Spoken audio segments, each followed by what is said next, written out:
Hello everyone, Ramnavami की हार्दिक शुभकामनाएं। आज की वीडियो में हम लोग डिस्कस करेंगे नर्सिंग प्रोसेस। नर्सिंग प्रोसेस ये 8 आवर का टॉपिक हम लोग सिर्फ 1 आवर में डिस्कस करेंगे। ये बहुत ही इम्पॉर्टेंट है। आज से 4 ईयर तक आपको ये काम देने वाला है। इसमें कौन सा इम्पॉर्टेंट क्वेश्चन है, कैसे नर्सिंग केयर प्लान बनाया जाता है, सारा चीज़ हम लोग 1 आवर में डिस्कस करेंगे। ये भी पहली बार यूट्यूब पे ही होगा। बहुत अच्छे से डिस्कस करेंगे। बस वीडियो के लास्ट तक आप बने रहिएगा, क्योंकि इससे ज़्यादा इम्पॉर्टेंट फंडामेंटल में कोई टॉपिक नहीं होने वाला आपके लिए। और nursing management, nursing care plan में क्या डिफरेंस है, कैसे सारा प्रोसेस होगा। चलिए स्टार्ट करते हैं वीडियो को। अगर आपने नर्सिंग फाउंडेशन 1 नहीं देखा है तो उसका सेपरेट प्लेलिस्ट है, देख लीजिएगा। चैनल पे नहीं है तो सब्सक्राइब कर लीजिएगा। चलिए वीडियो को स्टार्ट करते हैं। नर्सिंग प्रोसेस यूनिट 2 में जो फर्स्ट टॉपिक है हमारा क्रिटिकल थिंकिंग। अब आप सोचोगे कि ये नर्सिंग प्रोसेस में तो ये असेसमेंट, डायग्नोसिस, ये चीज़ें आती है, तो ये क्रिटिकल थिंकिंग हमें क्यों पढ़ना है? बिकॉज जब तक आप एक अच्छे क्रिटिकल थिंकर नहीं रहोगे तब तक आप अच्छे नर्सिंग प्रोसेस बना ही नहीं सकते, नर्सिंग केयर प्लान बना ही नहीं सकते। इसीलिए सबसे पहले आपको जानना होगा क्रिटिकल थिंकिंग क्या होता है। तो क्रिटिकल थिंकिंग किसको बोलते हैं? जो कि मतलब हर एक नज़रिए से वो सोचे कि ऐसा हो रहा है तो क्यों हो रहा है, हर एक चीज़ का वाई, क्यों ऐसा हुआ, रीजनल ढूंढे, हर एक बातों पे वो और डीपली सोचने की कोशिश करे, तभी आप एक क्रिटिकल थिंकर बन सकते हैं। बोलता है critical thinking is the art of thinking will you thinking in order make your thinking better और more clear.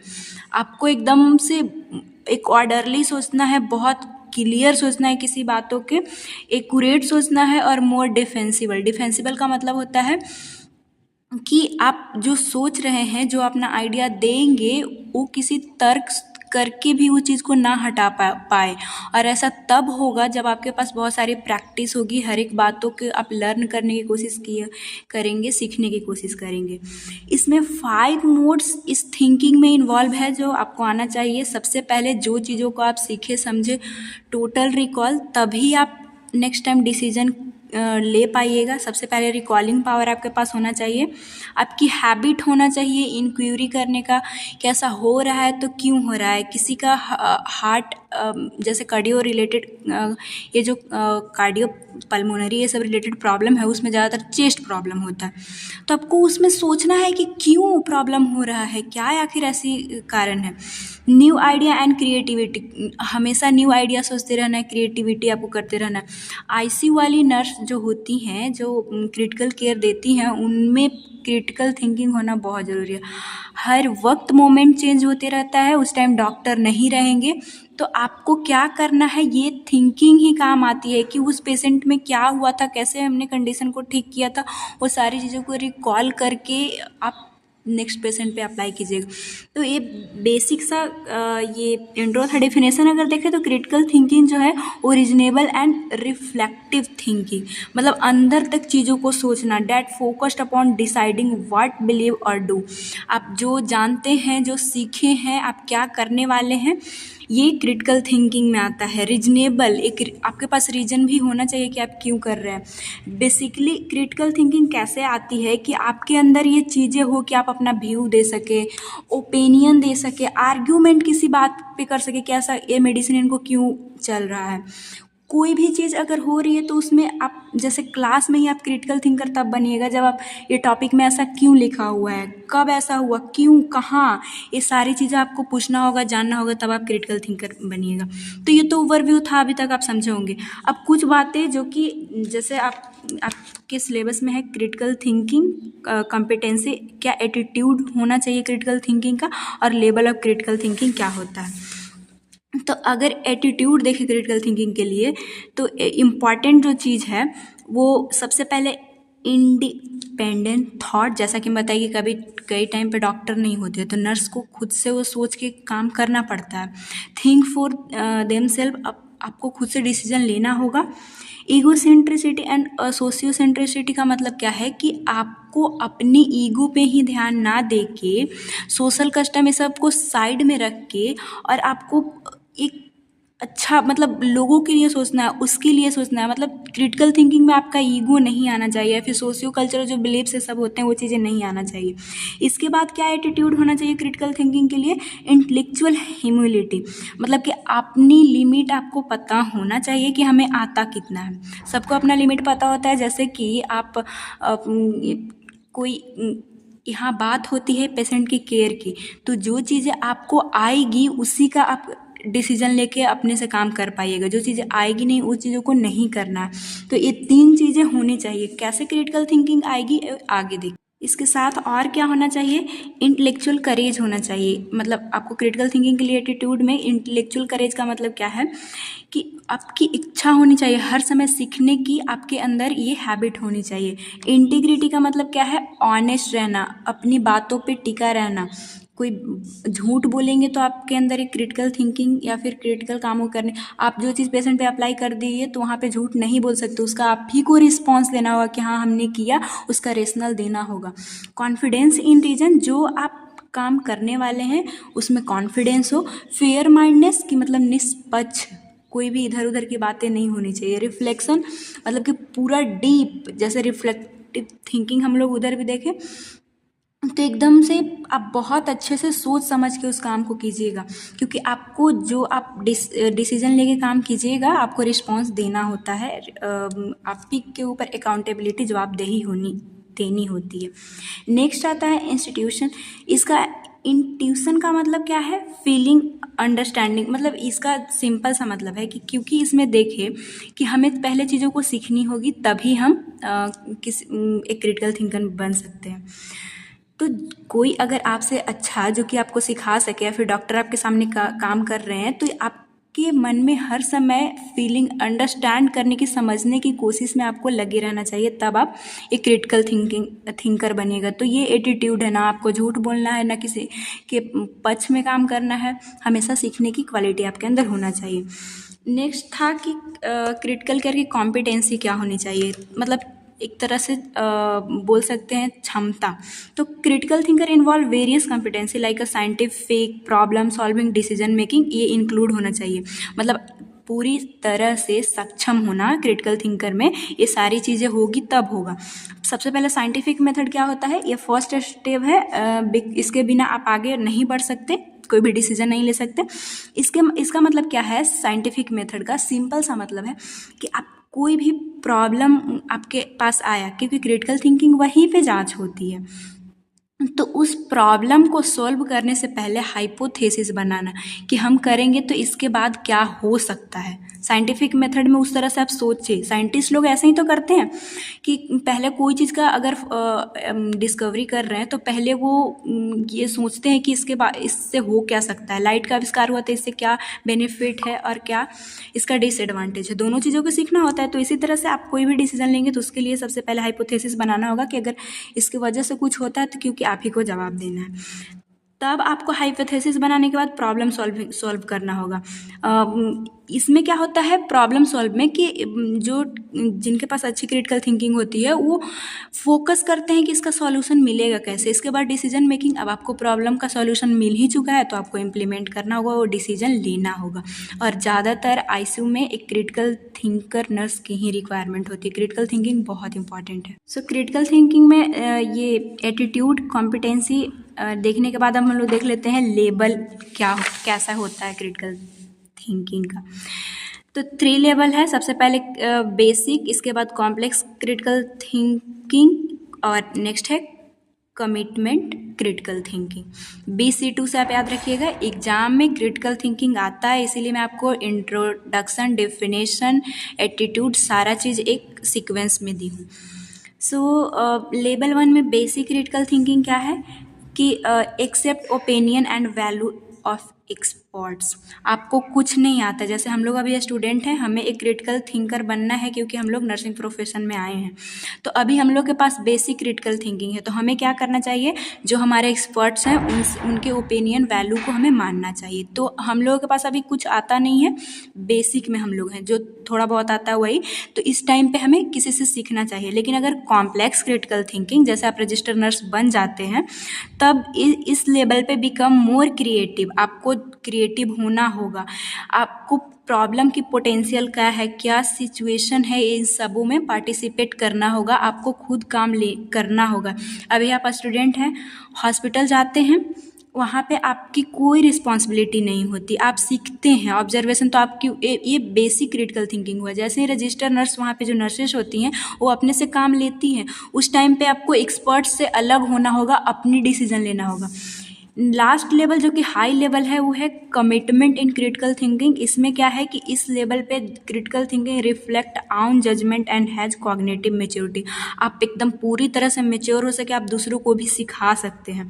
Accountable for decision making, जो आप डिसीजन लेते हैं उसका जवाब आप ही को देना होता है, मतलब ये हाई लेवल पे होते हैं। जो कि जैसे जैसे आप देखे होंगे कि नर्सिंग सुपरिटेंडेंट ये सब जो बन जाते हैं तो उनके अंदर कमिटमेंट लेवल की क्रिटिकल थिंकिंग आती है। डॉक्टर ना भी हो तो वो अपने से डिसीजन लेके ये पेशेंट की कंडीशन को ठीक करते हैं। सो क्रिटिकल थिंकिंग कई बार एग्जाम में आया है। क्रिटिकल थिंकिंग का छोटा सा अगर मैं ओवरव्यू दूँ तो हर एक चीज़ अपना डिसीजन लेके इम्प्लीमेंट करना, और ये चीज़ें आपके अंदर तब आएगी जब आप हर एक चीज़ को सीखने के लिए इच्छुक रहिएगा। क्यों ऐसा हो रहा है, क्या हमें करना चाहिए, कैसे हम प्रॉब्लम को सॉल्व कर सकते हैं। बेसिक सा लिखने का क्या तरीका था, इंट्रोडक्शन डेफिनेशन लिखिए, एटीट्यूड लिखिए, पूरा मतलब कंप्लीटनेस के लिए क्या कॉम्पिटेंसी होना चाहिए कि साइंटिफिक लेवल पे आप सोचिएगा। इसके बाद प्रॉब्लम पे आपका ध्यान होना चाहिए, उसके बाद डिसीजन लीजिए। लेवल देखे तो पहले बेसिक था, कॉम्प्लेक्स था, इसके बाद कमिटमेंट चला गया, सिंपल था। ये इंपॉर्टेंट है, आपको याद हो गया होगा। अब शुरू होता है इस चैप्टर का असली मीनिंग, नर्सिंग प्रोसेस। कभी कभी 2 नंबर में नर्सिंग प्रोसेस आ जाता है तो वहाँ पे इंट्रो डेफिनेशन आपको और उसके स्टेप्स लिख देना होगा। तो ये चलिए नर्सिंग प्रोसेस हम लोग स्टार्ट करते हैं। तो अभी यही नर्सिंग प्रोसेस से हम लोग फाइनली पूरा नर्सिंग केयर प्लान या फिर नर्सिंग मैनेजमेंट एग्जाम में लिखेंगे। यही बेसिक है, यही चीज़ें 4th ईयर तक आपको काम होगी, तो बहुत ध्यान से इसको पढ़िएगा। सबसे पहले इंट्रोडक्शन अगर देखें नर्सिंग प्रोसेस का, तो orderly approach series of event administering nursing care so that the patient need are made comprehensive effectively. अभी तक आप कई नर्सिंग केयर प्लान बनाए होंगे, उससे भी आइडिया होगा कि ये ऐसी अप्रोच है जिसमें नर्स का पेशेंट के साथ इंटरेक्शन अच्छे से होता है, और भी जो भी डॉक्टर है इसी के थ्रू वो मतलब उनसे अच्छे से कम्युनिकेट कर पाती है। मेन नर्सिंग प्रोसेस के थ्रू ही नर्स जो है वो हॉस्पिटल में काम करती है। अगर डेफिनेशन देखें तो नर्सिंग प्रोसेस एक ऐसी मेथड ऑफ प्रॉब्लम आइडेंटिफिकेशन, इसके थ्रू नर्स जो है वो प्रॉब्लम का आइडेंटिफाई करती है, प्रॉब्लम को सॉल्व करती है, या ऑर्डर में होता है systematically problem solving approach for giving individualised comprehensive nursing care. Individualise होता है, ऐसा नहीं कि ये एक ही नर्सिंग केयर प्लान से वो सभी को केयर देगी, वो एक ही के लिए बनाती है और ऑर्डर में बनाती है कि असेसमेंट होगा, डायग्नोसिस होगा, कैसे कैसे हम लोग आगे देखेंगे। इसके बाद वो कॉम्प्रहेंसिव कंप्लीट अपना नर्सिंग केयर इसी से देती है। नेक्स्ट हमारे पास आता है कि जो अमेरिकन नर्स एसोसिएशन ANS जो है वो 1973 में 5 स्टेप दिया है ये नर्सिंग प्रोसेस का। सबसे पहले असेसमेंट आता है, नर्सिंग डायग्नोसिस आता है, प्लानिंग आता है, नर्सिंग इम्प्लीमेंटेशन आता है और नर्सिंग इवैल्यूएशन आता है। ADPIE से आप याद रख सकते हैं, ऐसे भी आपको ये याद हो जाए। और इसी चीज़ से हमें पता चलेगा, जब मैं पूरा आपको पढ़ा दूँगी तो आपको बताऊँगी कि क्यों नर्सिंग केयर प्लान में 7 स्टेप लिया जाता है और इसमें 5 ही हैं। नर्सिंग मैनेजमेंट क्या होता है, कैसे लिखना है, तो चलिए बहुत सारी चीज़ें हम लोग डिस्कस करना है। सबसे पहले असेसमेंट देखेंगे। सो असेसमेंट हमारा छोटा टॉपिक ही होगा, क्योंकि हेल्थ असेसमेंट इससे पहले वाले वीडियो में देखिए तो वही सारी अप्रोचेस लगती है। तो इसका डेफिनेशन देख लेते हैं, जो कि अमेरिकन नर्स एसोसिएशन जो डिफाइन की हैं।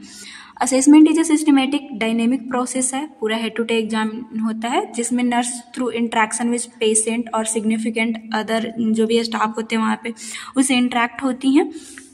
और इसमें मेन फोकस होता है कि जो डेटा है पेशेंट के बारे में वो लिया जाए। असेसमेंट में बेसिकली यही होता है। थोड़ा सा देख लेते हैं टाइप ऑफ असेसमेंट। तो एक होता है इनिशियल असेसमेंट। इनिशियल असेसमेंट में क्या होता है कि एक्चुअल जो पोटेंशियल डिसफंक्शन है कि मतलब हुआ क्या है, जैसे कि हार्ट अटैक में चेस्ट पेन के साथ आया है तो उनके हार्ट को असेस कर मतलब पूरा असेस करके देखना इनिशियल का बेसिकली मतलब है कि जब एडमिशन हुआ शुरू टाइम में ही कि क्या उनको प्रॉब्लम है। Focus assessment determine a specific problem identified during previous assessment. जैसे कि आप इनिशियल असेसमेंट कर रहे थे, अब आपको पता चला कि हाँ चेस्ट पेन है, तो वो रिलेटेड है कार्डियोवैस्कुलर से, तो उसमें पूरा फोकस्ड करके कार्डियोवैस्कुलर सिस्टम पे कि हाँ ये सिम्टम्स आती है तो इनके अंदर आ रही है कि नहीं, ये असेस करना।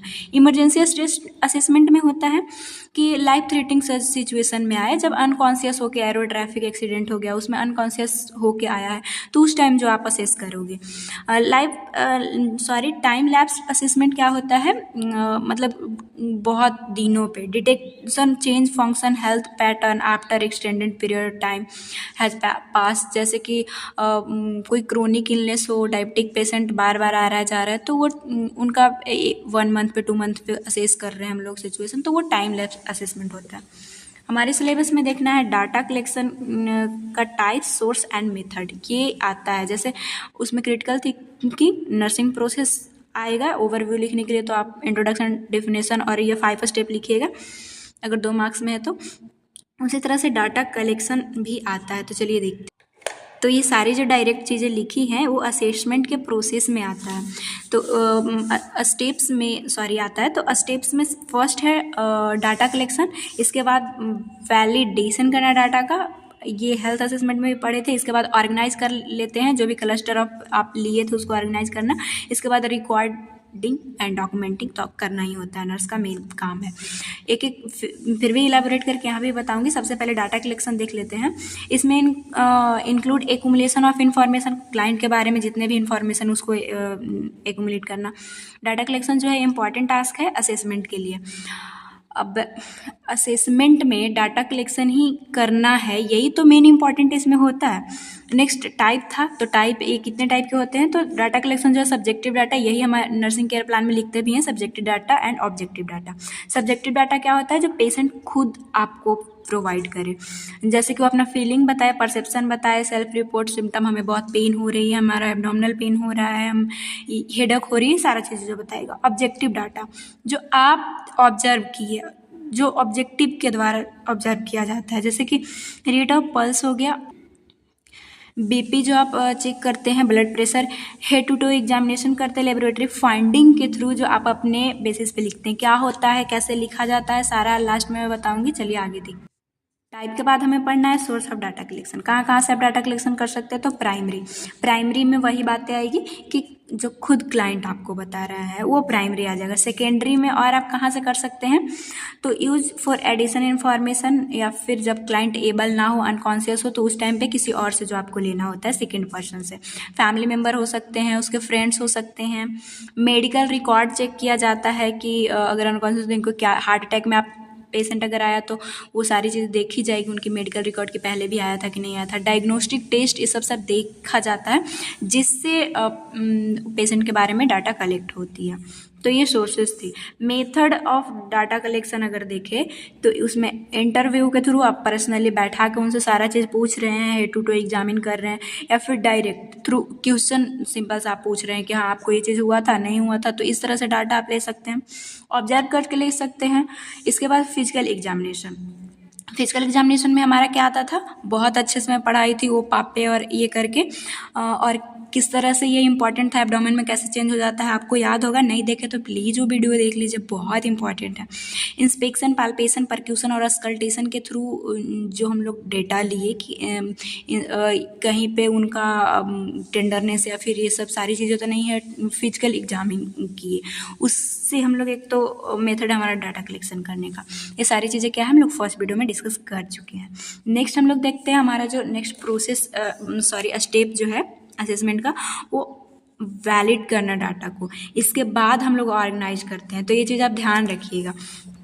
वैलिडेशन का मतलब क्या होता है कि एक टू डबल चेकिंग, वेरीफाइंग, उस वीडियो में भी बताई थी कि आप जैसे ही पूरा एग्जामिनर हेड टू टो कर लिए, इसके बाद अपने हैंड में ही कि हाँ मैंने पूरा सही चीज़ों से सारी चीज़ किया कि नहीं किया, सब सही है कि नहीं, वो चीज़ों को चेक करना दोबारा। क्या पर्पस होता है वैलिडेशन का? तो सबसे पहले डाटा कंप्लीट हमने सारा चीज़ें उनसे डेटा को लिया कि नहीं लिया, ये इससे पता चलता है। इसके बाद objective and subjective data agree होता है कि मतलब अगर वो पेशेंट बताया था कि हमें ये चेस्ट पेन हो रही है, तो चेस्ट पेन, हाँ उनकी जो कंडीशन है वो सच में इसमें चेस्ट पेन, इनका मतलब कहना सही है। बोल रहा है कि हमें एब्डोमिनल पेन डायरिया में हो रहा है, तो हाँ इन्फेक्शन की वजह से एब्डोमिनल पेन हो सकती है, ये सही बोल रहा है, तो इसमें पता चल जाता है। इसके बाद ये जब आप वैलिडेशन करते हैं तो इससे भी बचते हैं कि डायरेक्ट आपको कंक्लूजन पे नहीं जाना है, आपको बहुत सारी चीज़ें अभी और भी देखनी है, इंटरवेंशन प्लानिंग करना है, तब आप कंक्लूजन पे जा सकते हैं। नेक्स्ट है organisation of data. Third step हमारा असेसमेंट का आता है। तो आप अब वैलिड आपका हो गया कि हाँ जो मैंने किया है सही है, तो इसके बाद यूज रिटन और कंप्यूटराइज फॉर्मेट में एक उसे बनाइए। सिस्टमेटिकली आपको लिखना होगा सारी चीज़ें, ये ऑर्गेनाइजेशन में होता है। जैसे कि सिस्टमेटिकली आप कैसे लिखिएगा? सबसे पहले जो ध्यान दिया जाता है सेल्फ केयर नीड कि जैसे आप ये जो मास्लो हायरार्की है उसमें सबसे पहले आप लोगों ने देखा होगा कि फिजियोलॉजिकल नीड मिलना चाहिए, लेकिन ये तो तब इम्पॉर्टेंट है ना जब वो ये एबल हो। तो डिजीज कंडीशन में तो यही हो जाती है कि वो एबल ही ना हो, तो पहले उसको सेल्फ केयर नीड के लिए एबल करने के, हाँ ऑक्सीजन वो कम से कम ले पाए। Client ability to perform self care activities सबसे पहला हमारा मोटिव होता है। इसके बाद फिजियोलॉजिकल नीड, उसको ऑक्सीजन एडमिनिस्टर करना है, फिर जो सारी चीज़ें देना है, खाना है, सब देना है, वो सारी चीज़ें हम लोग देंगे। उसके लिए आप सारा असेस करके आपको वहाँ लिखना है। एडेप्टेशन नीड, उस टाइम पे आपको ध्यान देना है कि उसको मतलब असेस कर लेना है कि इस तरह से आप ऑर्गेनाइज कीजिएगा कि हाँ अगर हॉस्पिटल में आया है तो वो कैसे अडेप्ट करेगा इस इन्वायरमेंट में नर्स और डॉक्टर के साथ। कोपिंग नीड, इसके बाद आपको ध्यान रखना होगा मतलब कि वो डिजीज कंडीशन हो गई है तो उसे कोप वो निकल कैसे सकता है इससे। तो ये असेसमेंट था जो कि डेटा को ऑर्गेनाइज करके और फिर डॉक्यूमेंट भी करना होता है। नर्स का सबसे बड़ा रोल है कि उसको हर एक चीज़ को डॉक्यूमेंट करना पड़ता है। तो complete the assessment phase, nurse record client data record करना फैक्चुअल मैनर में, उसमें नर्स का इंटरप्रेटेड नहीं होना चाहिए। जैसे कि रिकॉर्ड जब आप करेंगे असेसमेंट को कि मैंने असेस किया, तो अगर वो ब्रेकफास्ट के टाइम पे 200 ml कॉफ़ी लिया था, इडली 4 लिया था, सांभर 200 ml लिया था, तो आपको यही चीज़ लिखना है कि हाँ इतना इतना लिया, ना कि आप सीधा लिख देंगे कि इतना चीज़ खाया तो उसका एपेटाइट तो गुड ही है, ठीक है, ऐसा आपको नहीं लिखना है। जो बोला वही चीज़ को डॉक्यूमेंट आपको करना है। तो ये था स्टेप्स। सबसे पहले डाटा कलेक्ट किए, वैलिडेशन है कि नहीं उसको चेक किए, फिर ऑर्गेनाइज वे में डॉक्यूमेंट कर दिए। यहाँ पे हमारा आता है नर्सिंग डायग्नोसिस, और इसी में हमें नंदा डायग्नोसिस पढ़ना है। हमें बहुत बार मैंने आपको बताया था कि हमारा नंदा डायग्नोसिस आएगा, और डायग्नोसिस बनाना बहुत ज़्यादा प्रॉब्लमेटिक होता है। हम लोग बहुत अच्छे से आज पढ़ेंगे कि कैसे आपको नर्सिंग डायग्नोसिस लिखना है। तो नर्सिंग डायग्नोसिस क्या है? Critical judgement. तभी आपको क्रिटिकल थिंकिंग पहले पढ़ा दिया गया, नहीं क्रिटिकल थिंकिंग आप जानिएगा तो डायग्नोसिस नहीं बना पाइएगा। तो वही क्रिटिकल जजमेंट है, इंडिविजुअल पे कैसा इफेक्ट पड़ रहा, इंडिविजुअल को जो प्रॉब्लम है उस पे कैसा इफेक्ट आ रहा है, फैमिली या फिर कम्युनिटी के वजह से उनके पोटेंशियल जो प्रॉब्लम लाइफ प्रोसेस का कैसा अफेक्ट हो रहा है वो बनाना होता है। ये चीज़ आपको कॉम्प्लिकेटेड लग रहा हो आपको, मैं जब पूरा समझ जाइएगा तो ये चीज़ आप समझ पाइएगा। सबसे पहले देख लेते हैं कि nursing diagnosis parts and component हमें लिखना है, तो वो होता क्या है, कैसे आप फॉर्मुलेट करोगे। तो फॉर्मुलेट करने के लिए आपको फॉर्मूला याद रखना होगा। PES फॉर्मेट यूज़ करते हैं या फिर PE, तो कोई भी फॉर्मेट आप यूज़ कर सकते हैं, लेकिन तीनों फॉर्मेट आपको लिखना ज़्यादा अच्छा रहता है। तो सब ये फॉर्मेट है क्या? तो P का मतलब है प्रॉब्लम, क्या प्रॉब्लम है सबसे पहले लिखिएगा, कैसे फॉर्मुलेट करना है बताती हूँ मैं आपको। इसके बाद एटियोलॉजी लिखना होता है कि वो प्रॉब्लम हो किसके वजह से रहा है, और इसके बाद ये हमारा एस से आता है कि उसकी साइन एंड सिम्टम क्या है, उस कैरेक्टरिस्टिक को आप डिफाइन कीजिए। तो देखते हैं कैसे डिफाइन करना होता है। फॉर्मुलेट PES को आप रट्टा मार लीजिए या फिर जैसे भी याद रख लीजिए, तभी आप नर्सिंग केयर प्लान बना पाइएगा। कैसे फॉर्मुलेट करना है? तो most nursing diagnosis are written 2 part और 3 पार्ट। मोस्टली 2 पार्ट में लिखा जाता है, फिर 3 पार्ट में लिखा जाता है। पहले 2 पार्ट वाला देख लेते हैं कैसा होता है। तो उसमें प्रॉब्लम और इटियोलॉजी को ही शामिल किया जाता है। Assessment of patient response, problem, cause of the response. Problem में आता है कि पेशेंट का रिस्पॉन्स कैसा है, क्या उनको प्रॉब्लम है, क्या उनकी रिस्पॉन्स जो कि अनयूजुअल हो, जो ठीक ठाक ना हो। इटियोलॉजी में कि वो जो रिस्पॉन्स आ रहा है वो किसके वजह से आ रहा है, वो चीज़ें बस आपको लिख देनी होती है। तो अगर एग्जाम्पल देखें, एक्टिविटी इंटॉलरेंस बहुत ही मतलब ये कॉमन नर्सिंग डायग्नोसिस इसके ऊपर बनता है। कोई भी प्रॉब्लम हो तो कि काम करने में ही वो अपना रोल ही नहीं निभा पाता है। तो एक्टिविटी इंटॉलरेंस ये उसका प्रॉब्लम है, उसका रिस्पॉन्स है कि वो काम नहीं कर पा रहा है कोई भी। किससे रिलेटेड है, उसका कॉज क्या है, तो जनरलाइज्ड वीकनेस, उनको डिजीज कंडीशन की वजह से जो वीकनेस हुआ इसके वजह से वो एक्टिविटी इंटॉलरेंस। तो ये पीई मेथड आपको नहीं समझ में आया होगा। अगर नहीं समझ में आया, अभी बहुत सारे हम लोग ऐसा यूज करेंगे जो कि और अच्छे से आपको समझ में। इसके बाद आता है बेसिक 3 पार्ट ऑफ असेसमेंट। बहुत अच्छे से आप प्लीज़ ध्यान देके समझिएगा, यही आपका 4th ईयर तक काम आने वाला है। इसको PES फॉर्मेट बोलते हैं। P का मतलब प्रॉब्लम, E का मतलब इटियोलॉजी और S का मतलब साइन सिम्टम्स। साइन सिम्टम्स में क्या है, इटियोलॉजी तक तो हम लोग पढ़ चुके थे कि रिस्पॉन्स का ये क्या कारण है कि वो ऐसा मतलब अनयूजुअल रिस्पॉन्स यानी प्रॉब्लम उनको आ रहा है। अब साइन सिम्टम्स में कैसे आपको लिखना होता है, क्योंकि PES में तो एक S बढ़ा ना, तो इसमें डिफाइन कीजिए characteristic evidence by the client. जो आप क्लाइंट में देखे कि हाँ वो एक्टिविटी इंटॉलरेंस हुआ, तो आप क्या देख के आप बोल रहे हैं कि आप क्या देखे उसके अंदर, तो वो थका थका फील कर रहा था, जो कि हम लोग आगे देखेंगे। अगर किसी को पेन हो रहा है तो हम लोग फेशियल एक्सप्रेशन देख के कि ये चीज़ आप देखिए, उसका एविडेंस है। तो एग्जाम्पल देख लेते हैं कैसे बनाना होता है। तो प्रॉब्लम लिखिए, रिलेटेड टू लिखना होता है, ये कॉमन है। प्रॉब्लम चेंज होगा, रिलेटेड टू एक ही रहेगा।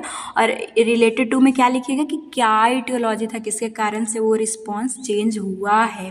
और इसके बाद एज एविडेंस सब चीज़ों में सेम रहेगा, और जो चीज़ आप देखें वो लिखना है। जैसे कि उसी को अगर एक्टिविटी इंटॉलरेंस को PES फॉर्मेट में लिखे, तो एक्टिविटी इंटॉलरेंस हुआ है, जनरलाइज वीकनेस, जो कि 2 फॉर्मेट में भी देखे थे कि उनको वीकनेस हुई है। क्या चीज़ों को आपने देखा, तो वो फटीग मतलब बहुत थका थका फील कर रहा है, जहाँ पड़ा है वहीं पड़ा है, कुछ चीज़ों अपने से करना ही नहीं चाह रहा, तो ये एविडेंस था। इसी तरह से किसी को अगर पेन हो रहा है, तो पेन रिलेटेड टू पेन क्यों होता है, ज़्यादातर इन्फ्लामेटरी ये जो होते हैं, इन्फ्लामेटरी मेडिएटर प्रोस्टाग्लैंडिज्म, तो उसके वजह से होता है। और उसके बाद आप एविडेंस क्या देखें कि फेशियल एक्सप्रेशन, इसका एविडेंस कि वो मुंह बनाया था, तो आपको लग रहा है कि हाँ पेन हो रहा है। तो आपको रिलेटेड टू कॉजेज जो है ना, वो भी कभी कभी लिखने में बहुत प्रॉब्लम होता है, लेकिन वो प्रॉब्लम धीरे धीरे आपको हट जाएगी जब एडल्ट हेल्थ नर्सिंग पढ़िएगा कि हाँ पेन हो रहा है तो क्यों हो रहा है, इसका कारण क्या है। वो चीज़ें आप मेडिकल टर्म में आप आए हैं तो जान जाइएगा। अब टाइप ऑफ नर्सिंग डायग्नोसिस हमें पढ़ना है। ये तो कैसे आपको लिखना था, बस PES मेथड आपको याद रखना है या फिर PE मेथड आपको याद रखना है। PE ज़्यादा लोगों को इजी लगता है, लेकिन कई बार एग्जामिनर उसे काट देता है, तो आप PES ही आपको लिखना होगा। एविडेंस बाय भी आप यूज कर लीजिएगा, ज़्यादा वर्बलाइजेशन या फिर फेशियल एक्सप्रेशन ये सभी ज़्यादा यूज करते हैं। नेक्स्ट आता है, और जो चीज़ आप देखेंगे उस टाइम आपसे बन जाएगा, ये टाइप्स ऑफ नर्सिंग डायग्नोसिस। तो बहुत सारे टाइप्स होते हैं और डिपेंड करता है सिचुएशन पे। सबसे पहले problem focus nursing diagnosis, ND का मतलब नर्सिंग डायग्नोसिस। तो ये करंट हेल्थ प्रॉब्लम जो कि उनमें प्रेजेंट है उसके ऊपर नर्सिंग डायग्नोसिस बनता है। जैसे कि चेस्ट पेन किसी को हो रहा है जो कि अभी प्रेजेंट है, ये किससे रिलेटेड है, उनमें ईयरवे कंजेशन हो गया है, उनका ईयरवे कंजस्ट मतलब जाम हो चुका है। कैसे आपको पता चला, या तो आप वो खुद आपको बताया कि कंजेशन टाइप हमको फील हो रहा है, या फिर आप उसे विजुअलाइज किया, आप खुद देखे। क्योंकि साइन सिम्टम हम लोग देखे थे ना कि ये कैरेक्टराइज एविडेंस बाय, इधर आप देखो साइन सिम्टम, तो ये या सिम्टम का मतलब क्या है, जो पेशेंट आपको बताता है। तो ये पेशेंट भी एज एविडेंस में आप लिख सकते हैं, या फिर आप साइन जो कि आप देखें, नर्स या फिर डॉक्टर देखते, तो जो आप देखें। मैं क्या बताना चाह रही हूँ आप समझ पा रहे होंगे कि या तो वो खुद बताया या खुद देखें। इस तरह से आप नर्सिंग डायग्नोसिस बना सकते हैं। एक आता है रिस्क नर्सिंग डायग्नोसिस। रिस्क में क्या कि वो प्रॉब्लम अभी प्रेजेंट नहीं है, रिस्क है आगे के लिए। जैसे कि risk for surgical site infection, ये रिलेटेड है किससे, प्रॉपर हैंडलिंग इंस्ट्रूमेंट। और ये देखिए पीई मेथड ही इसमें यूज हुआ है, तो आप यूज कर सकते हैं पीई मेथड भी। पी और पीएस दो ही मेथड में ये बनता है। तो यहाँ पे सर्जिकल साइट इन्फेक्शन होने का रिस्क है, जिससे क्योंकि अच्छे से वो इंस्ट्रूमेंट अगर हैंडल ना किया जाए तो। और इसी का अगर आप आगे बनाइएगा इस रिस्क को कम करने के लिए, तो आपको लिखना होगा कि हम क्या करेंगे इंटरवेंशन सब में, कि उसको अच्छे से स्टेरलाइज करेंगे तो उनको ये रिस्क से बचा सकते हैं। So first problem focus, second था रिस्क नर्सिंग, और थर्ड आता हमारा wellness and health promotion nursing diagnosis. ये वेलनेस से रिलेटेड है, तो हेल्थ को इन्हांस करवाने के लिए जो आप नर्सिंग डायग्नोसिस बनाइएगा। एग्जांपल जैसे कि enhance health literacy related to patient disease condition, यहाँ पे पी मेथड ही यूज हुआ है, तो पी और पी एस दोनों हम लोग यूज़ करते हैं, बहुत बार मैं बोल चुकी। तो इसमें हेल्थ प्रमोशन आप कैसे कीजिएगा, ज़्यादातर एजुकेशन देके ही तो करते हैं। पेशेंट एजुकेशन में हम लोग पढ़े थे नर्सिंग फाउंडेशन 1 में। तो ये डिजीज कंडीशन से रिलेटेड उनको जब आप लिटरेसी नर्सिंग एजुकेशन प्रोवाइड कीजिएगा तो उनका हेल्थ प्रमोट हो सकता है। ये वेलनेस या फिर हेल्थ प्रमोशन टाइप का नर्सिंग डायग्नोसिस हो गया। नर्सिंग एक जो है सिंड्रोम नर्सिंग डायग्नोसिस, ये क्या है कि सिंड्रोम का मतलब क्या होता है, ग्रुप ऑफ प्रॉब्लम, क्लस्टर या फिर group of problem arises due to disease condition. जैसे कि cluster diagnosis related with bedridden client. जब हम लोग मोबिलिटी एंड इमोबिलिटी में पढ़े थे तो वहाँ पे मैं आपको बताई थी कि जो बेड रिडन पेशेंट होते हैं उनका इमोबाइल होने के कारण पूरे बॉडी का रिस्क रहता है, उनको कुछ भी हो सकता है।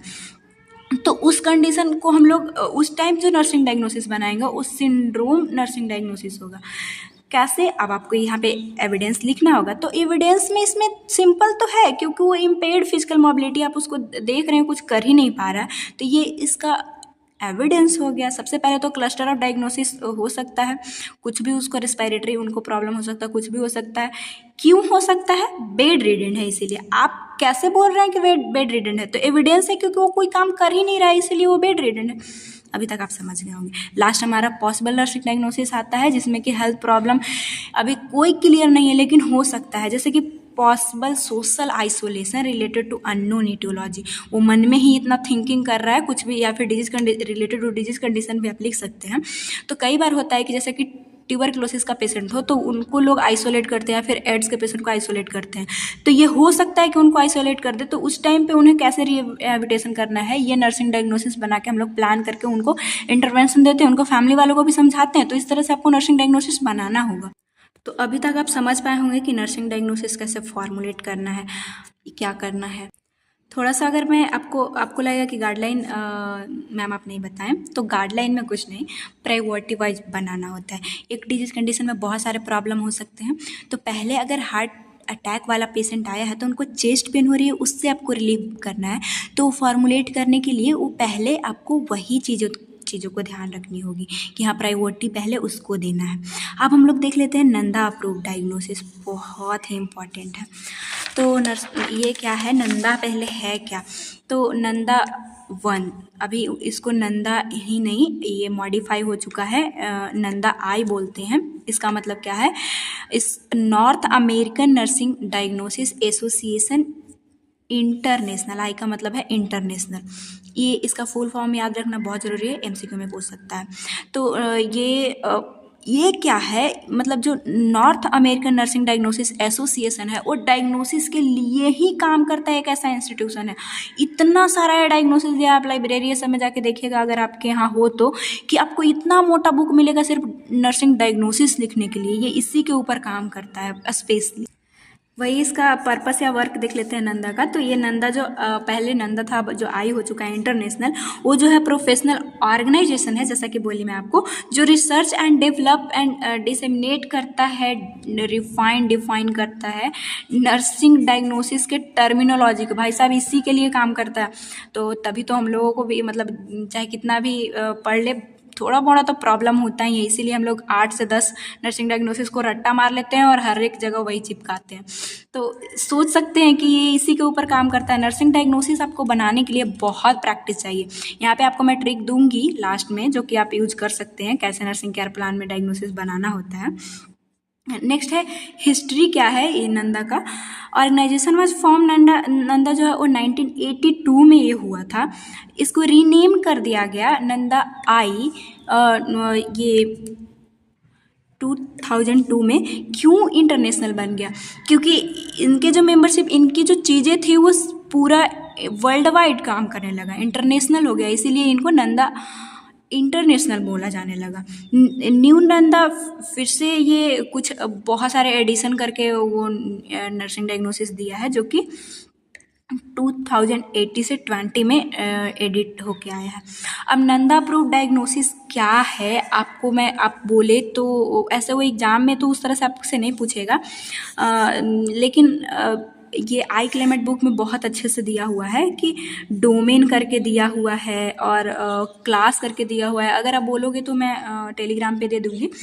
तो ये जो वो दिया क्या है, ये जो आपको प्रॉब्लम लिखना होता है ना, तो प्रॉब्लम आप कोई भी चीज़ें नहीं लिख सकते। वो जो नंदा अप्रूव जो चीज़ें हैं, जो ये बेसिकली प्रॉब्लम के लिए पूरा टर्म दे दिया है कि रेस्पिरेटरी से प्रॉब्लम हो तो ये आप टर्म लिख सकते हैं।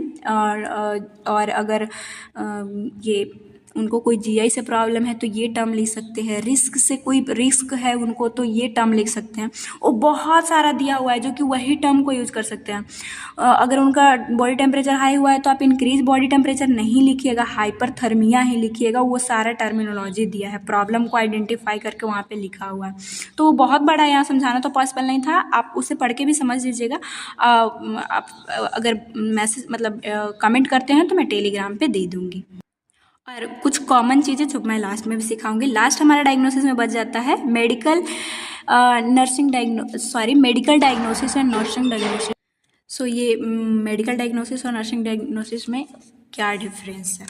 तो सिंपल सा मेडिकल डायग्नोसिस, नर्सिंग डायग्नोसिस तो हम लोग देख लिए कि क्या जो नर्स बना रही है कि उनको ये प्रॉब्लम है। और मेडिकल डायग्नोसिस क्या होता है, जैसे कि किसी पेशेंट को उनके पैथोलॉजी कंडीशन सब देख के डॉक्टर लिख देते हैं कि इनको डायग्नोस हुआ है अस्थमा, इनको डायग्नोस हुआ है ट्यूबरक्लोसिस। ये डॉक्टर ही लिख सकते हैं, आप नहीं लिख सकते हैं। जो कि पूरा ये पैथोलॉजिकल कंडीशन भी लैब ये सब चेक करके उन लोग बताते हैं। तो डिफरेंसेस अगर देखें तो ये स्टेटमेंट है नर्सिंग जजमेंट का, नर्स बनाती है।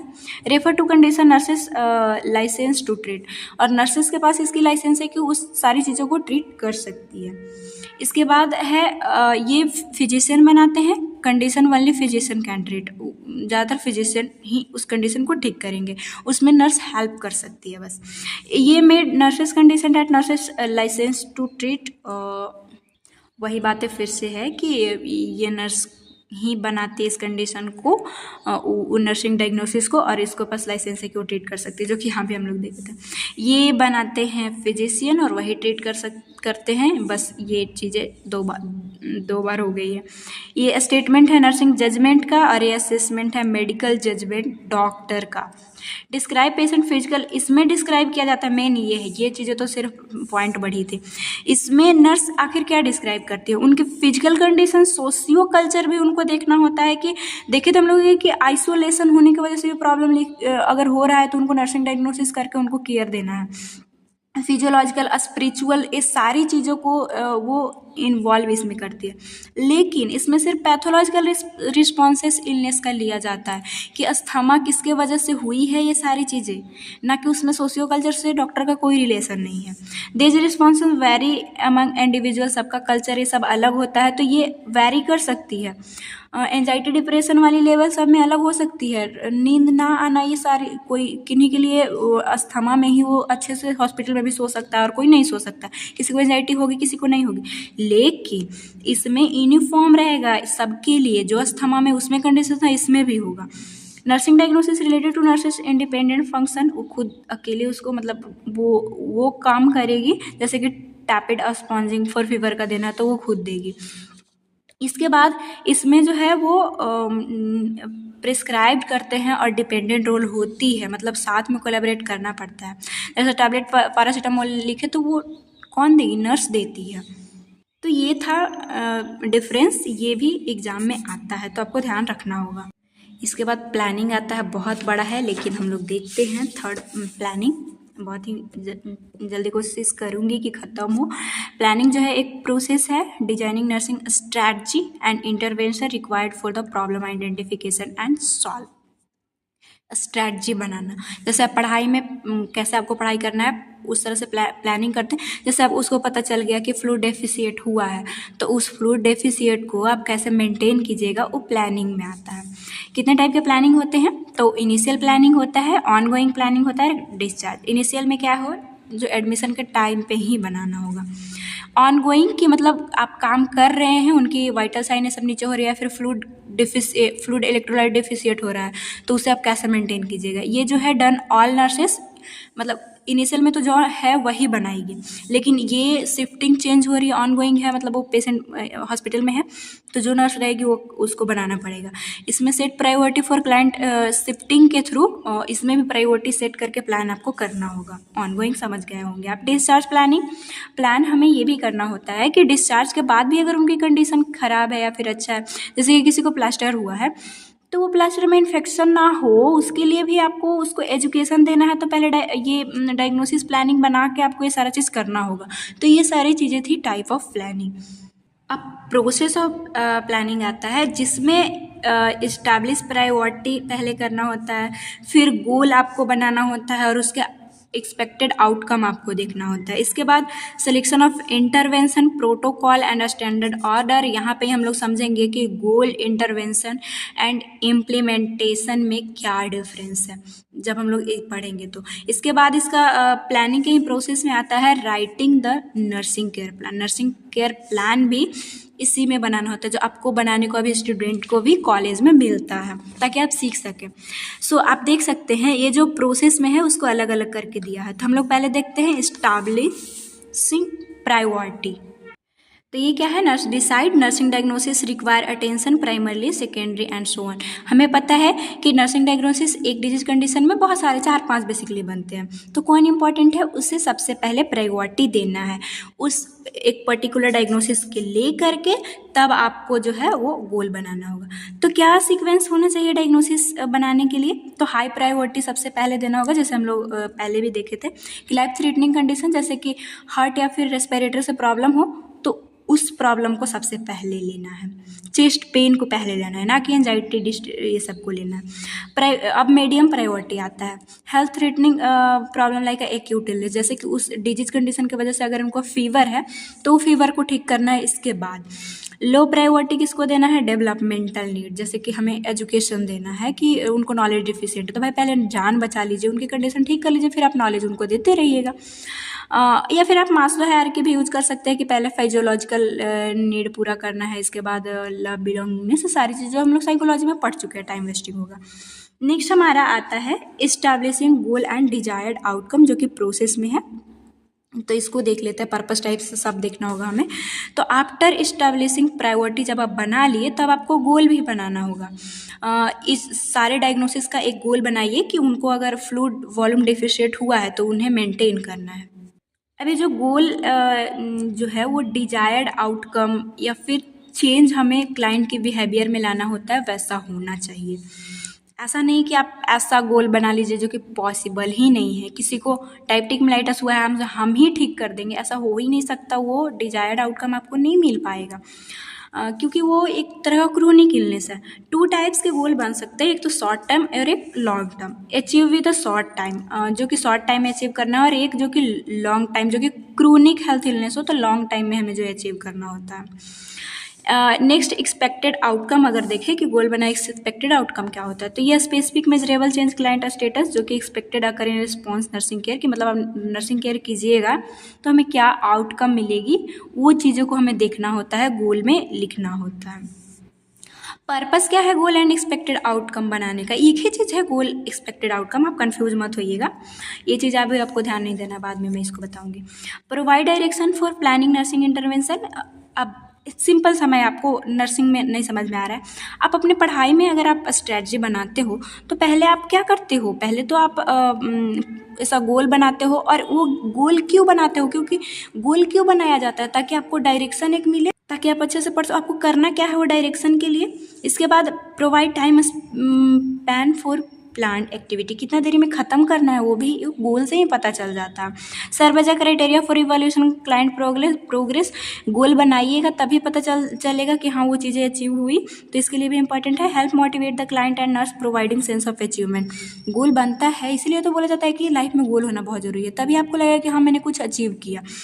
Enable to determine problem has been resolve, goal आपके पास रहेगा तभी आप जब उसे रिजॉल्व कीजिएगा तो कि हाँ मैंने इसे रिजॉल्व किया। तो ये सब के लिए इंपॉर्टेंट है, इसका पर्पस यही है।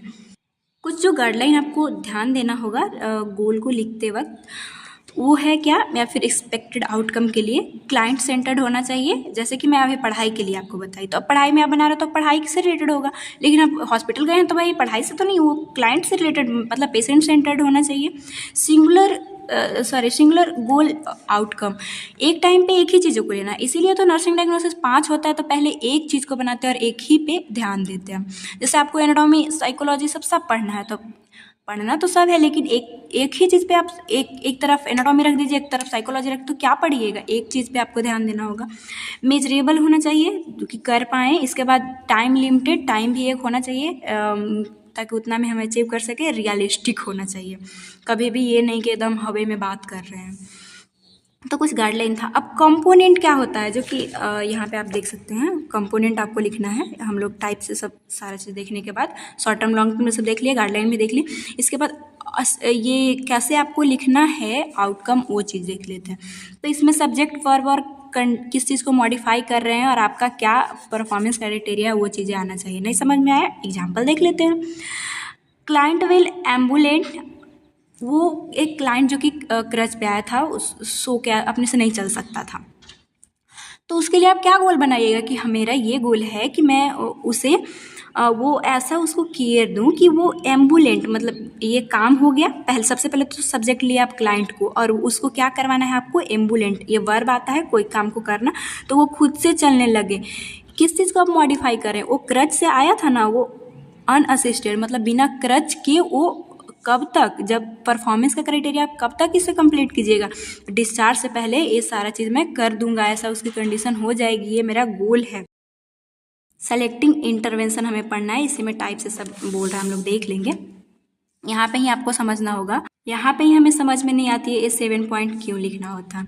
तो देखिए ये और ये पॉइंट ना मान के चलिए, यहाँ तक तो एकदम से ये प्लानिंग में ही आ जाता है। जब हम प्लान करते हैं तो उसी प्लान का ही ये स्टेप्स है कि पहले गोल बनाना है, इसके बाद इंटरवेंशन करना है। इंटरवेंशन क्या है, और इसके बाद इम्प्लीमेंटेशन आता है, जो कि नेक्स्ट स्टेप में हम लोग देखेंगे। तो देखिए इंटरवेंशन में क्या होता है, ये एक दूसरे से रिलेटेड है, इंटरवेंशन और इम्प्लीमेंटेशन।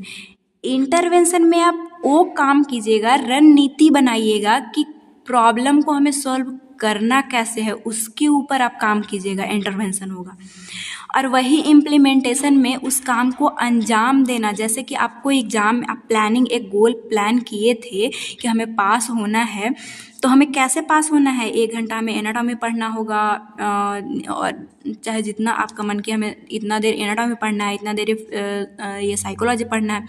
तो ये सारी चीज़ें, ये इसमें आप देखिएगा कि हाँ हमें क्या क्या चीज़ें करनी है, कि हमें ठीक करने के लिए पहले असेस करना होगा, डिजनेस, कंफर्ट देना होगा, ये लिखते हैं और इसमें अंजाम देते हैं कि मैंने वो सारी चीज़ों को प्रोवाइड कर दिया। और अभी तक आपको नहीं समझ में आया, हम लोग और भी देखेंगे, तो चलिए आगे देखते हैं। तो वही बोलता है कि नर्सिंग इंटरवेंशन है क्या, तो ये action taken nurse address patient need है क्या, हमें चेक करना है, इवैल्यूएट करना है सारी चीज़, और कैसे उसे वेल बीइंग हम लोग देंगे, वो सारी एक रणनीति बनाना है अभी कि हमें काम करना कैसे है। कितने टाइप के होते हैं, तो एक तो इंडिपेंडेंट होते हैं और एक डिपेंडेंट और कोलैबोरेटिव। इंडिपेंडेंट प्लान कैसा, कि वो खुद ही, जैसे हमें असेस करना है वाइटल साइन को, तो आप खुद कर लीजिएगा। डिपेंडेंट कि हमें ये मेडिसिन प्रेस्क्राइब करना है, तो ये डिपेंडेंट है। जब तक डॉक्टर नहीं लिखेंगे तब तक आप नहीं कर सकते। कोलैबोरेटिव का मतलब क्या है कि रिहैबिलिटेशन प्रॉब्लम ये प्लान देना है, जैसे कि उनको एम्बुलेट करवाना है, तो वहाँ पे आपको फिजियोथेरेपिस्ट का भी हेल्प लेना होता है। तो वो चीज़ें अब इंडिपेंडेंट और कोलैबोरेटिव में आपको ये लगेगा कि इसमें क्या डिफरेंस है, तो इसमें तो कि वो देंगे तभी, लेकिन कोलैबोरेटिव में आप साथ मिलकर काम कर रहे हैं कि आप भी उनको रेंज ऑफ मोशन एक्सरसाइज, जो कि मैं करके भी दिखाई हूँ वीडियो में, नहीं देखे तो आप देखिएगा, उसमें आप भी हेल्प कर रहे हो, फिजियोथेरेपिस्ट भी हेल्प कर रहे हैं। तो ये प्लानिंग जो है वो इंटरवेंशन जो है वो कोलैबोरेटिव हो गया। तो कैसे आप इंटरवेंशन को सिलेक्ट कीजिएगा, किन चीज़ों को पहले आपको करना है, क्या क्या चीज़ें आपको करना होगा। तो choosing intervention consider 6 important factor आपको ध्यान रखना है। सबसे पहले जो नर्सिंग डायग्नोसिस बना है, नर्सिंग डायग्नोसिस को आपको देखना होगा। आप चेस्ट पेन से लिखे हैं तो ऐसा नहीं कि हमें आप इंटरवेंशन कीजिएगा कि हमें ये इसका फीवर ठीक, टेम्परेचर को डिक्रीज करना है, हाइपरथर्मिया को ठीक करना है, ऐसा नहीं। आप डायग्नोसिस पहले देखिएगा, इसके बेसिस पे एक्सपेक्टेड आउटकम आपको देखना होगा कि हाँ इसका आउटकम क्या मिलेगी। रिसर्च बेस होना चाहिए। रिसर्च बेस का मतलब क्या है कि उसके बारे में आपको नॉलेज होना चाहिए। जैसे कि हमें टैपेड स्पॉन्जिंग देना है, ये होता क्या है पता होगा तभी तो आप दे पाइएगा। तो ये सारी चीज़ें होनी चाहिए। Feasibility of the nursing intervention मतलब डुएबल, वो होने लायक होना चाहिए इंटरवेंशन, ऐसा आपको लिखना है। जिस तरह से आप गोल बनाए थे, गोल के बाद ही तो इंटरवेंशन बनता है, तो उस तरह से। एक्सेप्टेबिलिटी ऑफ द क्लाइंट, ये भी आपको ध्यान रखना होता है कि आप जो दे रहे हो एक क्लाइंट जब तक एक्सेप्ट नहीं करेगा तब तक आप नहीं कर सकते। कॉम्पिटेंसी ऑफ नर्सिंग, आपके अंदर वो क्षमता भी होना चाहिए कि आप कर सकें। तो ये सारी कैसे आप सेलेक्ट कीजिएगा इंटरवेंशन को, वो ध्यान देना। प्रोटोकॉल एक आपके सिलेबस में है कि प्रोटोकॉल लिखिए कि क्या करना होता है। तो health care protocol standing enable to nurse health care professional provide timely effective care. आपको क्या इसके लिए प्रोटोकॉल है कि टाइम से आप केयर दें, जो उनको ज़रूरत है वो चीज़ें दें। पर्टिकुलरली व्हेन फिजिशियन अनेबल, कभी कभी फिजिशियन नहीं है तो भी आपको इंटरवेंशन आपको करना होता है। और पता है कई बार हम लोग जैसा बोलते हैं ना कि नर्स काम नहीं, मतलब बिना डॉक्टर के प्रिस्क्रिप्शन की चीज़ें नहीं दे सकती, लेकिन जब पेशेंट का वर्स कंडीशन होता है तो नर्स करती हैं। और अगर उनका केस कोर्ट में जाता है और वो अपना सारा रीजन देगी, जैसे क्रिटिकल थिंकर में बताई थी कि आपको पूरा रीजन आपको पता होना चाहिए कि मैं कर रहा हूँ तो इससे क्या होगा, रीजन देती है तो नर्स को कुछ नहीं होता है। तो जान बचाने के लिए कभी कभी लेना पड़ता है अपना खुद का एक्शन। नेक्स्ट आता है नर्सिंग आउटकम क्लासिफिकेशन, जो कि आपके सिलेबस में आप कंफ्यूज होइएगा कि ये क्या था दीदी। तो ये नर्सिंग आउटकम क्लासिफिकेशन क्या है, ये इसके अंदर कोई टाइप्स आपको नहीं देखना है। ये एक तरह का सिस्टम है जो डिस्क्राइब करता है पेशेंट आउटकम्स जो कि होना चाहिए नर्सिंग इंटरवेंशन से रिलेटेड। जैसे कि आउटकम जो है वो स्टैंडर्डाइज होना चाहिए, कॉम्प्रिहेंसिव मतलब पूरे चीज़ों को कवर करे कि हमें उस चीज़ जैसे कि पेन ठीक करना है, उनको एंजाइटी लेवल इस सबसे फ्री करना है, ये सारी चीज़ें रिसर्च बेस्ड एंड फ्लैक्सिबल होना चाहिए। उसी तरह से इसमें भी वही चीज़ें आती है। ये इंटरवेंशन ये इंटरवेंशन क्लासिफिकेशन ICN का भी वही मतलब है जो हम लोग सिलेक्शन में पढ़ते, क्या स्टैंडर्ड होना चाहिए, एब्रीविएशन सबका यूज़ करना चाहिए। एग्जाम में नहीं पूछेगा क्योंकि मैं बोली हूँ कि आपको पूरा सिलेबस बताऊंगी, तो आपका कोई भी कन्फ्यूजन ना रह जाए, इसलिए मैं बताती हूँ। नहीं समझ में आया एक बार और पॉज करके पीछे से देख लीजिए। वैसे आपको कहीं भी आपके सिलेबस में प्रॉब्लम है, एक बार आप सर्च कर लीजिएगा प्रकाश नर्सिंग एकेडमी से, आपको मिल जाएगा और टॉपिक और कन्फ्यूजन दूर कर लीजिएगा। गाइडलाइन आपको लास्ट आपको केयर प्लान का लिखना है। तो इसमें क्या गाइडलाइन है कि डेट एंड आपका साइन होना चाहिए जो आप केयर प्लान बनाइएगा। इसके बाद category handling assessment nursing diagnosis, मतलब कि सारे कैटेगरी को आप नर्सिंग केयर प्लानिंग में क्या करते हैं, असेसमेंट लिखते हैं, डायग्नोसिस लिखते हैं, इस तरह से जो कॉलम बनाते हैं। तो ये सारा चीज़ आपको बना के ये केयर प्लान बनाना है, क्योंकि हम लोग स्टेप्स में देखे थे कि ये केयर प्लान भी यहाँ पे हम लोग देखे थे ना कि इंटरवेंशन करके आपको नर्सिंग फॉर्मेट भी इसी प्लानिंग में ही बना लेना है। तो ये हमारा 4 पॉइंट है। तो ये सारा चीज़ करने के बाद स्टैंडर्ड मेडिकल सिंबल आपको लिखना है। जैसे कि कंप्लीट सेंटेंस ना लिख के छोटे छोटे वर्ड भी आपको लिखना है, क्योंकि आप पढ़े लिखे हैं। वुंड क्लीन अगर किए हैं हाइड्रोजन परऑक्साइड से तो H2O2 आपको लिखना है। लास्ट आ जाता है कि include plan for client discharge and home care need. इसी टाइम पे आपको घर पे भी जो उसको नीड पूरा करना है आपको लिखना होता है। तो ये थी कुछ नर्सिंग केयर प्लान लिखने की गाइडलाइन कि कैसे लिखना होता है। नेक्स्ट पॉइंट है हम लोगों का इम्प्लीमेंटेशन। तो इम्प्लीमेंटेशन और इंटरवेंशन में आप समझ चुके हैं, अब इस काम को अंजाम देना है हमें। इसमें असिस्ट, पास, जो कि आगे हम लोग देखेंगे, वो सारी चीज़ों को यूज करते हैं। तो नर्स कैरी आउट मतलब कि वो काम को स्टार्ट करके ख़त्म करना है आपको। The intervention, nurse performing an action achieve outcome, जो आउटकम आपने गोल आपने बनाया था उसको आपको परफॉर्म करके अब अचीव करना है। क्या प्रोसेस है ये इम्प्लीमेंटेशन करने का, काम को ख़त्म करने का या फिर शुरू करने का? तो रीअसेसिंग द क्लाइंट। कई बार ऐसा होता है कि आप बनाए थे कि उनको फ्लूइड इलेक्ट्रोलाइट इम्बैलेंस का कोई प्रॉब्लम है, उनको देना है, और कई बार अपने से कंडीशन ठीक हो जाती है, तो उस टाइम पे आपको दोबारा से रीअसेस करके ही वो चीज़ों को स्टार्ट करना है। तो रीअसेस कीजिए, चेक कीजिए दोबारा। Determine the nurse need for assistant, आपको किसी और की नीड है तो आपको लेना होगा। Implementing the nursing order, nursing order जो आप बनाएं, जिस ऑर्डर में आप बनाए हैं कि पहले हमें वाइटल लेना है, सॉरी सबसे पहले पोजीशन देना होता है, आगे मैं बताऊंगी, पोजीशन देना है, वाइटल साइन लेना है, सारी चीज़ों को दे के हमें मेडिसिन देना है, तो ये ऑर्डर आपको फॉलो करना होगा। डिलीगेटिंग और सुपरविजन, इसका मतलब क्या होता है? डिलीगेटिंग का मतलब दूसरे के ऊपर अगर आप सौंपे हैं, किसी को टास्क अगर आप दिए तो वो दे सकते हैं आप, लेकिन आपको वो चेक करते रहना हो कि वो कंप्लीट किया कि नहीं किया। कम्युनिकेटिंग एंड नर्सिंग एक्शन, इसका मतलब क्या है कि आप जो केयर दे रहे हैं उसे सेटिस्फाई है कि नहीं है, वो सेफ़ है कि नहीं है, ये आपको पेशेंट से पूछना पड़ेगा। तो ये इम्प्लीमेंटेशन जो आप कार्य करेंगे उसी को का है, ये कौन सा कॉमन टर्म है हम लोग आगे देखेंगे। चलिए आगे देखते हैं। टाइप ऑफ केयर हमें देखना है प्रोसेस के बाद। तो टाइप ऑफ केयर में एक डायरेक्ट आप काम इम्प्लीमेंट करते हैं, एक इनडायरेक्ट होता है। डायरेक्ट में इन्वॉल्व आप खुद हैं, जैसे कि कोई मेडिसिन देना है तो डॉक्टर प्रेस्क्राइब की हूँ अलग बात है, लेकिन आपको करना तो खुद ही है ना। जैसे एडमिशन आप उसको एडमिनिस्टर कीजिएगा डायरेक्ट, आपको किसी का हेल्प नहीं चाहिए। वुंड केयर आप खुद से कर सकते हैं, वाइटल साइन खुद से ले सकते हैं। तो ये डायरेक्ट इम्प्लीमेंटेशन या फिर केयर में आता है। इनडायरेक्ट में जिसमें आपको हेल्प लेना पड़े जो कि क्लाइंट के बिहाफ ही हो, जैसे कि कम्युनिकेशन अगर आप कर रहे हैं अदर हेल्थ प्रोवाइडर के साथ उनके रिगार्डिंग, तो वो इनडायरेक्ट में आ गया। या फिर आप उनको रिहैबिलिटेशन के लिए, मैं पहले भी बताई थी कि अगर उनको देना हो, ये फिजियोथेरेपिस्ट का हेल्प लेना हो, तो वो इनडायरेक्ट जो आप भी लगे हैं और वो भी आपके साथ दे रहे हैं। लास्ट हमारा आ जाता है इवैल्यूएशन। इवैल्यूएशन भी इजी है, लास्ट स्टेप है। इसमें define the judgement of effectiveness and nursing care. इसमें बेसिकली यही कि वो चीज़ें पूरा हुई कि नहीं हुई, उसका जो रिस्पॉन्स चेंज हुआ था वो ठीक हुआ कि नहीं, यही देखना होता। इवैल्यूएशन का प्रोसेस है तो क्या gather data about health status, मतलब इवैल्यूएट कैसे कीजिएगा, उसको देखिए कि उसके बारे में अब उनका जो रिसेंट स्टेटस है पेशेंट का, वो चीज़ें आपको देखना होगा। Comparing and judging data about the client progress, वो प्रोग्रेस पे है कि नहीं, इवैल्यूएशन में हम लोग यही देखते हैं। और एक इवैल्यूएशन में ये भी इंपॉर्टेंट है कि इवैल्यूएशन जब आप करते हो तो हमें फ्लूइड इलेक्ट्रोलाइट जैसे डिफिशिएंट था उसको नॉर्मल लाना था, लेकिन अगर नहीं हुआ तो वो चीज़ों को फिर से स्टार्ट करना होता है, असेसमेंट करना होगा, डायग्नोसिस फिर से प्लान करके इम्प्लीमेंट करके और फिर से इवैल्यूएशन करना होता है। डेट मीन्स कि इवैल्यूएशन अगर आपको नहीं चीज़ें मिली तो दोबारा भी करना होता है, क्योंकि प्रोग्रेस दिख रहे हो, वो चीज़ मिला ही नहीं। आप एग्ज़ाम ऐसा ना हो एग्ज़ाम में आपका रिजल्ट नहीं आया तो फिर से तो पढ़ना ही पड़ता है, तो उसी तरह से ये इसमें भी होता है। लास्ट हमारा आ जाता है डॉक्यूमेंटेशन एंड रिपोर्टिंग। इसके बाद हम लोग केयर प्लान बनाना कैसे वो देख लेते हैं। तो डॉक्यूमेंटेशन एंड रिपोर्ट जब मैं पढ़ाई हूँ उसमें हमारा हो चुका है। ये यहाँ पे आपको फाइंडिंग नहीं रिपोर्टिंग ध्यान देना होगा, डॉक्यूमेंटेशन एंड रिपोर्टिंग हमारे सिलेबस में है। सो डॉक्यूमेंटेशन क्या है, ये एक तरह का रिटेन रिकॉर्ड, हम सबको पता है कि होता है, एक तरह से प्रूफ हम लोगों के पास होता है, जो कि आप नर्सिंग केयर दिए कि नहीं दिए वो चीज़ें वो डॉक्यूमेंट में लिखे रहते हैं आप, ताकि आप बता सके कि मैंने वो चीज़ दिया है, तो वो सबूत के रूप में आपको लिखा हुआ चीज़ें ही रहेगी।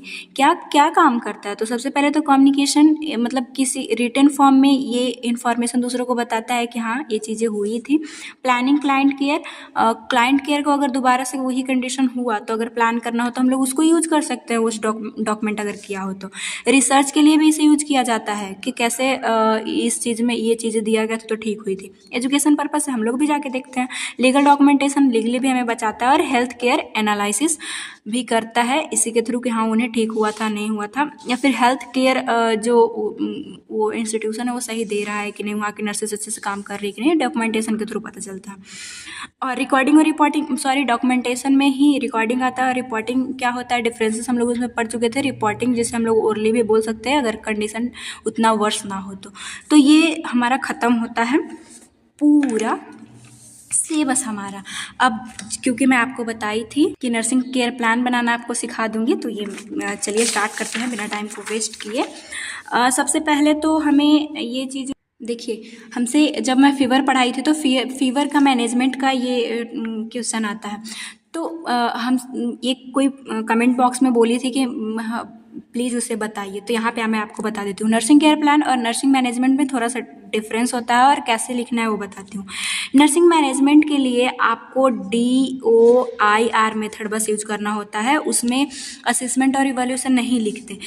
नर्सिंग डायग्नोसिस वही सारी चीज़ें कि प्रायोरिटी बेस लिखना है। कॉमन डायग्नोसिस आप याद कर लीजिएगा क्योंकि थोड़ा सा हार्ड होता है बनाना, लेकिन अगर आपको प्रैक्टिस रहा तो बन जाएगा।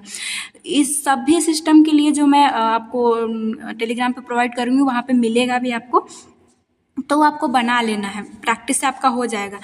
तो नर्सिंग डायग्नोसिस बनाइएगा, जैसे कि फीवर में नर्सिंग डायग्नोसिस बनेगा कि hyperthermia related to antigen antibody reaction as evidence by आप जो असेस बाय थर्मोमीटर, तो इस तरह से आप बना लीजिएगा।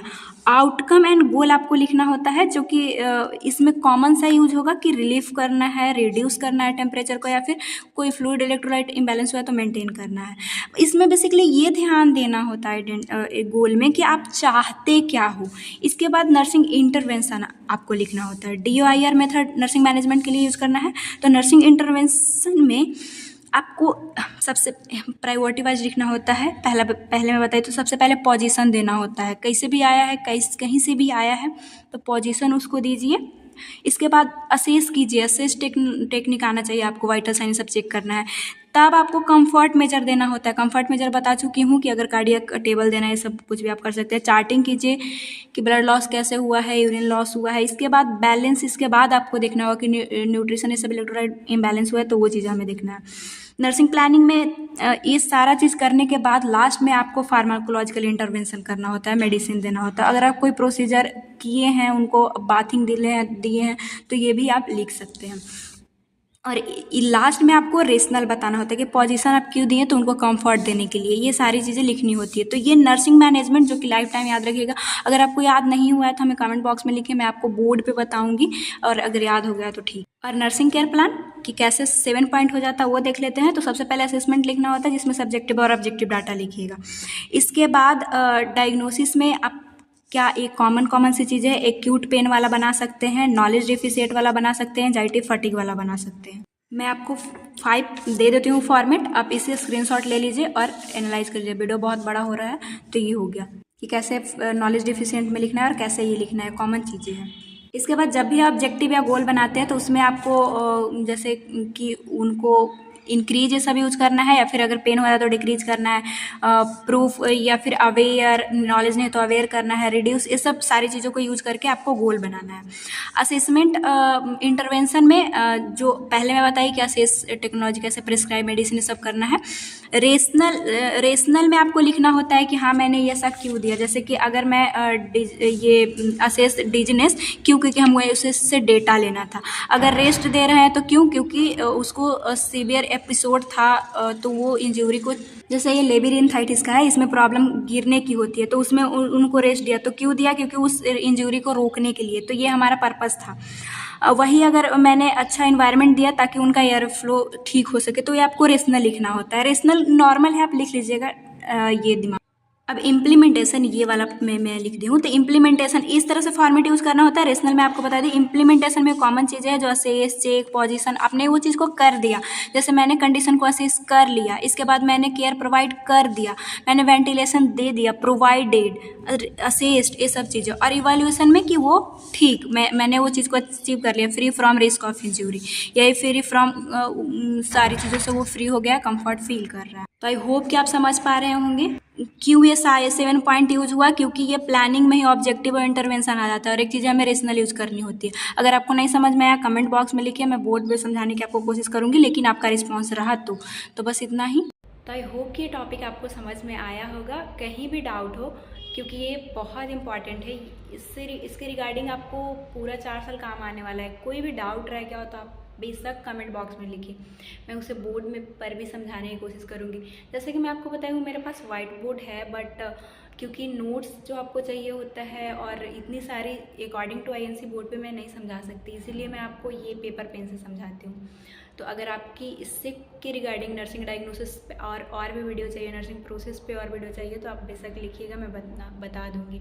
वैसे आपको समझ में आया होगा। वीडियो थोड़ा सा भी हेल्पफुल रहे तो चैनल को सब्सक्राइब कर लीजिएगा, अपने दोस्तों में भी ज़रूर शेयर कीजिएगा। थैंक्स फॉर वॉचिंग, मिलेंगे नेक्स्ट वीडियो में।